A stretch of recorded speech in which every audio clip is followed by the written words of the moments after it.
Hello दोस्तों, आपका स्वागत है हमारे YouTube channel writer Mahesh Prajapati में। दोस्तों, आज हम एक न्यू ट्रैक होली सॉन्ग लेकर आए हैं जो फुल और फ्री है।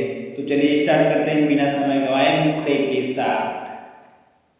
होलिया में चोलिया रंगता देवरवा, अरे होलिया में चोलिया रंगता देवरवा, छोड़ी के तू गोहिल बड़ा घर, होलिया में आ जाए सजनवा, देवरे लुटता लहर, होलिया में आ जाए सजना, देवरे लुटता लहर।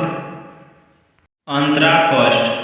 फोनवा कोई के तोहा से रोजे बहतिया बल करीला, मना लागे नाही राजा, एही से बोला बल करीला, बाटे हुरदांग करेला तांग, और बाटे हुरदांग करेला तांग, छोड़े के तू आवा शहर, होलिया में आ जाए सजनवा, देवरे लुटता लहर, होलिया में आ जाए सजनवा, देवरे लुटता लहर। अंतरा टू।